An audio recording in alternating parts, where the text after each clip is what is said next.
Hello friends, welcome to my YouTube channel Moosa Baig pharmacologist.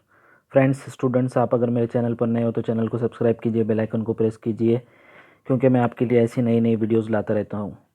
और इस video को लास्ट तक देखिए विदाउट स्किप किए, क्योंकि इस वीडियो में मैंने आपके साथ काफ़ी इन्फॉर्मेटिव और नॉलेजेबल चीज़ें शेयर की है। तो फ्रेंड्स, आज हम किस टॉपिक पर बात करने वाले हैं? आज हम एक बहुत ही इम्पोर्टेंट टॉपिक जो चल रहा है अभी सारे वर्ल्ड में, सारी दुनिया में एक पैंडेमिक चल रहा है, एक वैश्विक महामारी चल रही है जिसको हम आलमी वबा भी कहते हैं। तो फ्रेंड्स, उसके बारे में हम बात करने वाले हैं। आप जान चुके होंगे मैं किस चीज़ के बारे में बात कर रहा हूँ। वो है कोरोना वायरस। कोविड-19, कोरोना वायरस डिजीज़ 2019, इसके बारे में हम बात करने वाले हैं। तो फ्रेंड्स, ये वीडियो काफ़ी इन्फॉर्मेटिव होने वाला है। तो चलिए शुरू करते हैं आज का ये video lecture. What is corona virus? Corona virus is nothing but, यहाँ पे लिखा हुआ है, these are the large family of viruses which cause illness ranging from, क्या क्या हो सकता है, from common cold to the more severe SARS corona virus, that is severe acute respiratory syndrome. It was occur in 2002 to 2004. Okay. Next, MERS coronavirus, Middle East respiratory syndrome. It is also known as Middle East respiratory syndrome and novel corona virus. ठीक है, तो ये सारी की सारी चीज़ें होती है कोरोना वायरस में। अभी हम आगे देखेंगे novel corona virus. Novel corona virus means what? It's a new strain which has not been previously identified in human. ये एक नया स्ट्रेन है इस वायरस का जो पहले कभी इंसानों में नहीं पाया गया, ह्यूमंस में नहीं पाया गया, इसलिए इसको हम बोलते हैं नोवेल कोरोना वायरस। ठीक है। Next, it was first identified in Wuhan, Hubei, China. China के अंदर ये फर्स्ट आइडेंटिफाइड हुआ वुहान में। कब हुआ दोस्तों? In December 2019। At that time various names were use for the virus. उस टाइम पे बहुत सारे नाम यूज़ किए गए इस वायरस के लिए, जो कौन से हैं नीचे दिए गए हैं। That is corona virus, Wuhan virus और वुहान कोरोना वायरस। ये सारे नाम इनिशियली यूज़ किए गए कहाँ पर? चाइना में, वुहान में। ठीक है। इन जनवरी 2020 में WHO ने रिकमेंड किया एक प्रोविजनल नेम इस वायरस के लिए, जो कि उसका नाम क्या रखा गया? Provisional name 2019 novel corona virus, 2019 novel corona virus. ठीक है। It is also been known as human corona virus 2019। Next, on 30 January 2020 means 30 जनवरी 2020 को WHO ने इसको डिक्लेयर किया as a public health emergency of international concern. क्या किया दोस्तों? Friends, आपके लिए बता रहा हूँ। On 30 January 2020 WHO declared it as a public health emergency of international concern. ठीक है। Next, on 11 February 2020, 11 February 2020, international committee on taxonomy of virus adapted official name of virus as. फिर international committee on taxonomy of virus ने एक official name इस virus के लिए adopt किया, that is SARS corona virus 2। ठीक है, SARS corona virus 2। इसको क्या बोलेंगे हम? Severe acute respiratory syndrome corona virus 2, ये बोलेंगे हम। ये एक ऑफिशियल नेम अडॉप्ट किया गया कब? 11 फरवरी 2020 को। अब एक क्वेश्चन अराइज होता है फ्रेंड्स, स्टूडेंट्स, डियर स्टूडेंट, क्या क्वेश्चन अराइज होता है? Why this name SARS corona virus 2 is chosen. ये ही नाम क्यों चूज किया गया? ठीक है, इसका एक रीज़न है। क्या रीज़न है? यहाँ पे दिया हुआ है, because it is genetically related to corona virus responsible for SARS outbreak in 2003। जो 2003 में सार्स का आउटब्रेक हुआ था, एक उससे ये जेनेटिकली रिलेट करता है, इसलिए इसको बोलते हैं सार्स कोरोना वायरस 2। इसका फुल फॉर्म हमने देखा, severe acute respiratory syndrome corona virus 2। ठीक है। अब ये कोरोना वायरस जो होते हैं ये रेस्पिरेटरी सिस्टम को स्पेशली अटैक करते हैं, तो हमको समझना पड़ेगा व्हाट इज़ रेस्पिरेशन। रेस्पिरेशन क्या होता है फ्रेंड्स, डियर स्टूडेंट्स? रेस्पिरेशन आपने पढ़ा होगा। Respiration is a process of living body obtain oxygen from the air and release energy from the food and expel CO2 as a by product, that is known as respiration. Simply अगर आपको मैं अगर simple meaning बताऊं तो exchange of gases O2 and CO2, that is respiration. Next, SARS corona virus is the positive agent of कोविड-19। आप सबको पता होगा कि सार्स कोरोना वायरस 2 यहाँ पे लिखा हुआ है, it is the positive agent of covid. Covid is nothing but corona virus disease 2019। जो बोल रहे हैं हम लोग अभी, एक वैश्विक महामारी चली है, एक आलमी वबा चली है, एक पैंडेमिक डिक्लेयर किया गया है WHO की तरफ से, जो कि क्या है? कोविड-19, that is corona virus disease 2019। इसके बारे में हम देखेंगे व्हाट इज़ कोविड-19। ठीक है, कोविड-19 क्या होता है, उसको नेमिंग कैसे किया गया है सारा देखेंगे हम। कोविड-19 is the name of the new disease announced on 11 February 2020।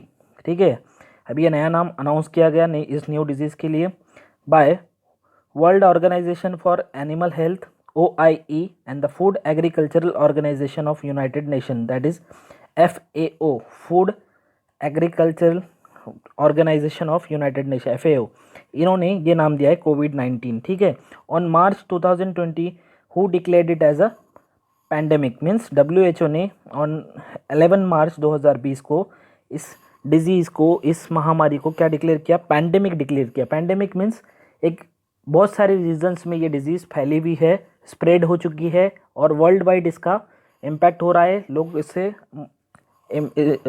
इससे मुतासिर हो रहे हैं, इसलिए इसको बोल रहे हैं पैंडेमिक। वर्ल्ड वाइड इसको फैल चुकी है ये डिजीज़। ठीक है, कोविड-19, अब कोविड-19 if we split the word covid, Covid we will get CO is equal to corona, VI is equal to virus, D is equal to disease. अब ये नाम जो है कोरोना क्यों दिया गया है वो देखते हैं। Named for the crown like appearance of the virus, virus के ऊपर जो क्रॉन लाइक अपीयरेंसेस होते हैं उसकी वजह से इसको नाम दिया गया कोरोना।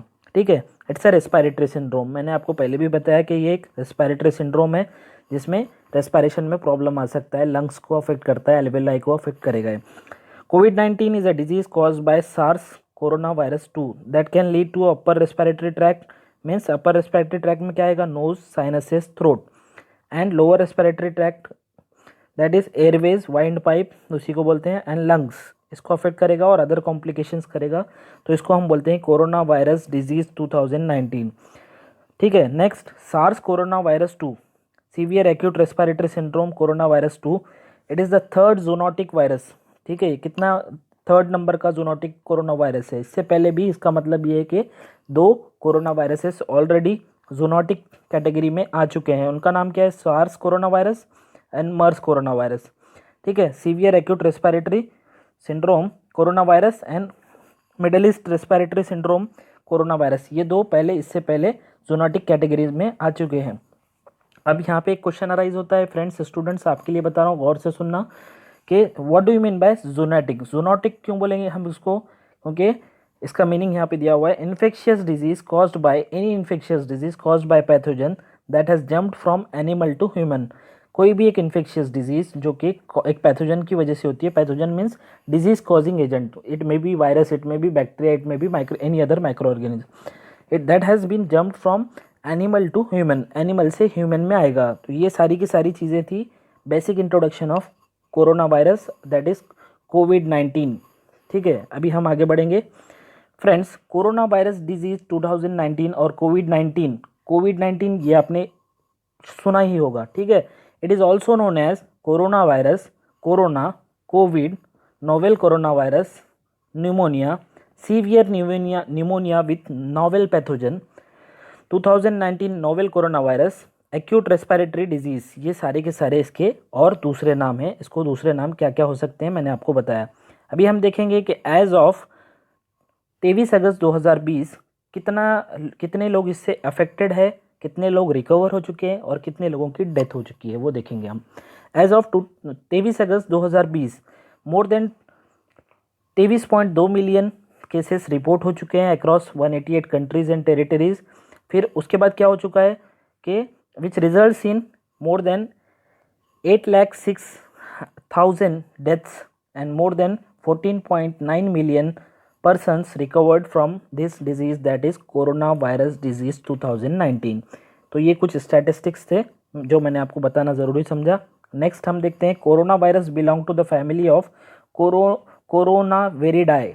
किस फैमिली से बिलोंग करता है कोरोना वायरस, कोरोना वेरिडाई। आपके लिए बता रहा हूँ डियर फ्रेंड्स, स्टूडेंट्स, गौर से सुनना, आपके काम की चीज़ है। Order nidovirales, nidovirales. ठीक है, रियलम राइबोवेरिया। ठीक है, SARS corona virus 2 particles are spherical और हेलिकल। ठीक है, next it has protein known as spikes. Corona viruses are divided into और इट हैज़ वेरियस जेनरास। इसके जेनरा अलग अलग होते हैं, alpha corona virus, beta corona virus. ठीक है, alpha, beta, gamma and delta. Alpha corona virus and beta corona virus they will infect mammals and humans. ठीक है, जो हमारा सार्स कोरोना वायरस 2 है, SARS CoV2 that is SARS corona virus 2 है, वो आएगा बीटा कोरोना वायरस कैटेगरी में। ठीक है, next gamma corona virus and delta corona virus they will infect birds. ठीक है, वो बर्ड्स को इन्फेक्ट करेंगे। Next SARS corona virus 2 it's a single standard RNA virus. क्या होता है ये? It's a single standard RNA virus. It has positive sense, it has envelope and diameter of this virus is the 80 to 160 और it may be up to 200 nanometre diameter रहेगा। Genome range रहेगी 26 से 34 kbs। ये सारा का सारा रहेगा SARS corona virus 2 के कुछ इंपॉर्टेंट पॉइंट्स। अभी रहेगा SARS corona virus 2 has 5 structural proteins, namely first one S is equal to spike protein, crown like structure, इसी की वजह से इसको नाम दिया जाता है कोरोना। क्रॉन लाइक स्ट्रक्चर होता है लैटिन वर्ड, उसको बोलते हैं हम, इसी की वजह से उसको नाम देते हैं कोरोना।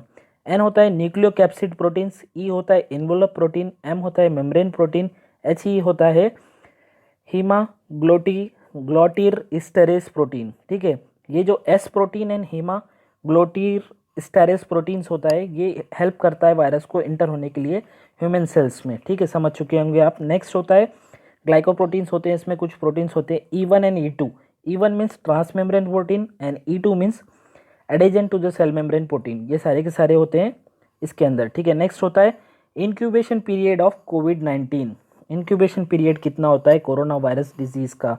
ठीक है, कोविड-19 का इंक्यूबेशन पीरियड। अब आपको सबसे पहले ये पता होना चाहिए इंक्यूबेशन पीरियड बोलते किसको है? It is the time between the exposure and the display of symptom. आप उस डिजीज़ को एक्सपोज हो रहे हो तो, और उसके बाद आपको सिम्टम कब दिखाई दे रहे, that is known as incubation period. ठीक है, it ranges from 2 to 14 days. ये कितनी दिन तक हो सकता है? It may be from 2 days to 14 days, 2 to 14 days and most commonly 5 days। अभी क्या होता है वो देखेंगे हम, एक स्पेशल केस असिम्प्टोमेटिक और प्री सिम्प्टोमेटिक कैरियर। इसमें क्या होता है, some infected person doesn't show any symptom. कुछ इन्फेक्टेड पर्सन होते हैं उनको इन्फेक्शन होता है लेकिन वो सिम्टम शो नहीं करते हैं, और transmission of disease from such carrier is highly possible. वो क्या करते हैं, उनको डिजीज़ हो चुका होता है लेकिन वो कोई सिम्टम शो नहीं करते। ठीक है, और वो डिजीज़ को ट्रांसमिट करने की पूरी कैपेबिलिटी रखते हैं, that is known as asymptomatic carriers और pre symptomatic carriers. Understood? Clear है फ्रेंड्स? स्टूडेंट्स आपके लिए बता रहा हूँ। Next is the very important point, that is symptoms of कोविड-19। सिम्टम्स ऑफ कोविड-19 क्या होते हैं, कौन कौन से लक्षण दिखाई देते हैं, क्या क्या चीज़ें आपको दिखाई देती है अगर आपको सपोज किसी को कोरोना वायरस हुआ है। ठीक है, main symptoms are as follows. बहुत सारे मेन सिम्टम्स होते हैं लेकिन इसका मतलब ये नहीं कि किसी को अगर नॉर्मल फीवर है, किसी को नॉर्मल कफ है, ठीक है, फटीग है, थोड़ा सा पेन हो रहा है, मसल पेन हो रहा है, तो उसको ये ज़रूरी नहीं कि मैं बता रहा हूँ आपको, क्लियर कर रहा हूँ स्टूडेंट, डियर स्टूडेंट्स, फ्रेंड्स आपके लिए बता रहा हूँ, गौर से सुनना कि अगर आपको कॉमन फीवर है, नॉर्मल कफ है, ठीक है, बॉडी पेन है, सोर थ्रोट है, तो नॉर्मली आपको डॉक्टर के पास जाना चाहिए, डॉक्टर की सलाह लेना चाहिए और डॉक्टर से बात करके ट्रीटमेंट वगैरह स्टार्ट करना चाहिए। लेकिन आपको सिर्फ नॉर्मल फीवर है तो इसका मतलब नहीं है कि ये नहीं है कि आपको कोरोना ही हुआ है। कोरोना होने पर भी हमको डरना नहीं है। ठीक है, हमको उससे लड़ना है। ठीक है, उसको ठीक करना है, इम्यूनिटी बूस्ट करना है। ठीक है, तो सिम्टम्स क्या होते हैं? Fever, very important symptom is a fever. Next cough, especially dry cough and cough with sputum production. Next shortness of breath, आपकी सांस थोड़ा सा शॉर्ट हो जाएगी, ब्रीदिंग में प्रॉब्लम आएगा, ट्रबल इन ब्रीदिंग, फटीग, आपको थकावट महसूस हो सकती है, लॉस ऑफ स्मेल लॉस हो जाएगी, हेडेक होगा, सीवियर हेडेक होगा, टेस्ट लॉस हो सकती है। नेक्स्ट सोर थ्रोट, गले आ सकते हैं, चिल्स विथ शेकिंग। ठीक है, आपको सर्दी हो सकती है, शेकिंग हो सकती है, आपको ऐसे थरथराहट हो सकती है। ठीक है, डायरिया हो सकता है उस पेशेंट को, मसल एंड जॉइंट पेन हो सकता है। ठीक है, लॉस ऑफ एपेटाइट, भूख नहीं लगेगी, एनोरेक्सिया बोलते हैं उसको हम, एंड नौशिया एंड वोमिटिंग भी हो सकता है, वर्टिगो भी हो सकता है, कन्फ्यूजन हो सकता है, और वो अच्छे से वेक नहीं कर सकता है, उठ नहीं सकता है, और चेस्ट पेन जो होता है ऑनगोइंग, ये भी एक सिम्टम हो सकता है। तो स्पेसिफिकली मैं आपको ये बताना चाहता हूँ, ये सारे के सारे सिम्टम होते हैं, तो ये एक नॉन स्पेसिफिक होता है। It may be of due to other disease, हो सकता है कि ये किसी और डिजीज़ की वजह से हो रहे हो, और नॉर्मल भी हो सकते हैं। लेकिन आपको ये नहीं समझना है कि अगर कुछ ये दिख रहा है, डॉक्टर से तो बात करना है, आपको कंसल्ट करना है, एडवाइस लेना है, लेकिन आपको ये नहीं समझना है कि मुझे कोरोना ही हुआ है। ठीक है, कोरोना से डरना नहीं है, हमको कोरोना से लड़ना है। ठीक है, क्या करना है, कोरोना से पैनिक नहीं होना है। ठीक है, क्या नहीं होना है, हमको पैनिक नहीं होना है। हमें अवेयरनेस बढ़ाने की ज़रूरत है। जो हमारी सेंट्रल गवर्नमेंट, स्टेट गवर्नमेंट और WHO के जो गाइडलाइंस आ रहे हैं उसको फॉलो करना है। कुछ प्रिवेंटिव स्टेप्स लेना है। ठीक है, जैसे कि सोशल डिस्टेंसिंग मेंटेन करना है हमको। ठीक है, मास्क का यूज़ करना है, जब क्राउडेड प्लेसेस में हो तो क्राउडेड प्लेसेस में वगैरह नहीं जाना है।